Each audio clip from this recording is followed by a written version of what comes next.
Et nous avons le plaisir d'accueillir l'équipe du film Sound of Falling, réalisé par Masha Chilinski, présenté en compétition pour ce 78e Festival de Cannes.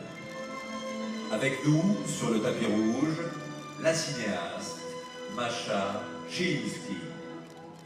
Elle est entourée de ses interprètes. Vous voyez les interprètes et la cinéaste Masha Chilinski, deuxième film, première fois en compétition, Sound of Falling. Vous la voyez entourée de tous ces interprètes, toutes ces femmes, ces jeunes filles que vous voyez ici. C'est le premier film de la compétition. Je peux finir je profitais d'un trou. Je m'étonne pas de vous.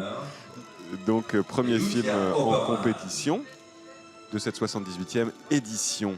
Olivier, vous voyez donc toutes ces femmes et jeunes femmes dont le destin va se tisser à travers le temps dans le décor d'une ferme allemande.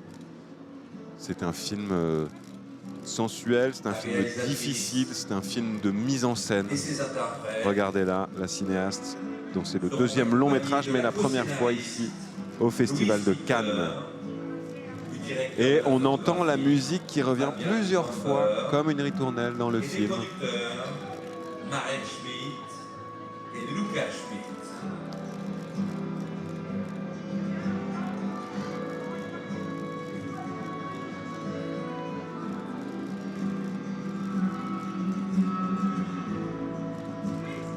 C'est le second long métrage de la réalisatrice. C'est une œuvre visuellement saisissante, Olivier, qui explore la mémoire, qui explore l'identité et la nature poétique du temps. On suit 4 jeunes filles de différentes époques dont les destins s'entrecroisent dans une ferme allemande. C'est le premier film germanophone en compétition pour la Palme d'Or depuis 8 ans, ce qui en fait l'un des outsiders les plus attendus de cette édition 2025.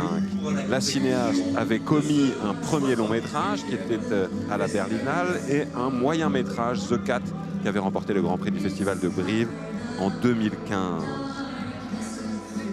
C'est une première sélection pour elle. Ici, Masha Chilinski a travaillé comme actrice enfant pour le cinéma et la télévision, puis elle s'est aventurée sur les routes d'Europe comme magicienne, figurez-vous, et cracheuse de feu dans un cirque itinérant en Italie. Ah, voilà qui est très intéressant. Cette expérience nomade l'a amenée à écrire des nouvelles avant de retourner au cinéma, mais derrière la caméra cette fois. C'est ce que je vous racontais à l'instant. On connaît des cinéastes. De la magie dans ces images, c'est pour ça en fait. Ouais, oui. On connaît des cinéastes allemands qui ont foulé ce tapis rouge. On évoquait Wim Wenders, évidemment, Palme d'Or pour Paris, Texas en 1984. L'histoire de cet homme qui part à la recherche de sa femme disparue. Sandra Hüller, également la comédienne d'Anatomie d'une chute, mais aussi de The Zone of Interest, mais aussi de Toni Erdmann, de Marina de autre allemande, qui est d'ailleurs ici cette année aussi, puisqu'elle est présidente de la Ciné Fondation, me semble-t-il, des courts-métrages, du jury des courts-métrages. Autre cinéaste allemand qui a compté, Volker Schlöndorff en 1979 remporté la Palme d'Or pour Le Tambour. L'histoire de cet enfant de 3 ans qui, à Danzig en 1927, refusait de grandir pour protester contre le monde des adultes pendant la montée du nazisme. Et Werner Herzog aussi, autre cinéaste dont on peut admirer encore aujourd'hui Aguirre, La colère de Dieu, qui a reçu le Grand Prix du jury en 1973. Qui était déjà venu, qui est revenu après, pardon, en 1979 pour Nosferatu, Fantôme de la nuit, adaptation bien sûr du mythe de Dracula. Et évidemment Volker Schlöndorff, deuxième Palme d'Or allemande de l'histoire du cinéma avec Le Tambour. Et voilà, c'est l'accueil de Thierry Frémaux et Iris Knobloch de l'équipe du film. Autre personnalité d'origine allemande. Exactement, munichoise pour être précis.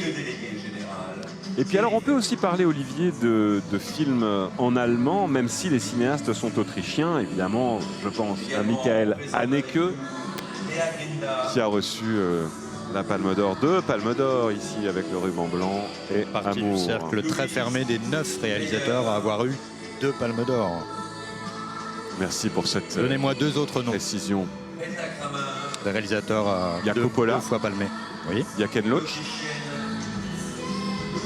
Vous êtes pas sûr? Voilà, c'est bien. C'est tout ce que je vous ai dit. Et je crois qu'il y a aussi Non, 2, ça me suffit. les Dardennes, non?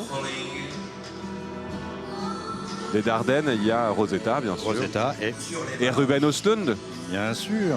Est-ce que Julia Ducournau, qui a une palme d'or pour Ah, parce que ça sera, est-ce qu'elle va être la première femme à rentrer dans le cercle très fermé des réalisateurs-trices à avoir 2 palmes d'or? On verra ça.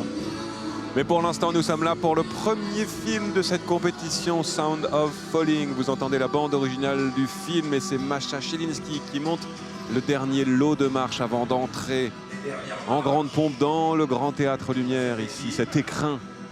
Et alors, de est-ce qu'on peut cinéma. faire un petit Quoi? un petit Spotify ou je sais pas quoi pour savoir quel est justement ce titre alors? Un petit Spotify, faire un petit Spotify.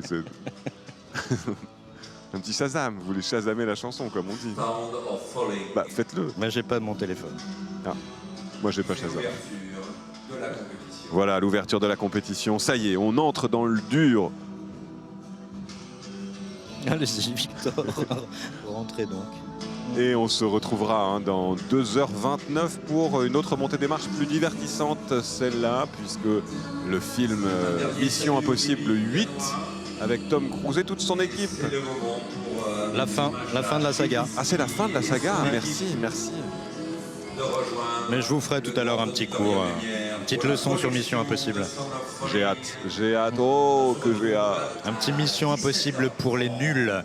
Et je suis vraiment nul en la matière. En revanche, je suis moins nul en Sergei Lonitsa, le cinéaste dont ce sera le deuxième film en compétition. Mais ça, ce sera à 21h30. On s'en reparle tout à l'heure. On leur souhaite une bonne projection et bonne chance. À tout à l'heure.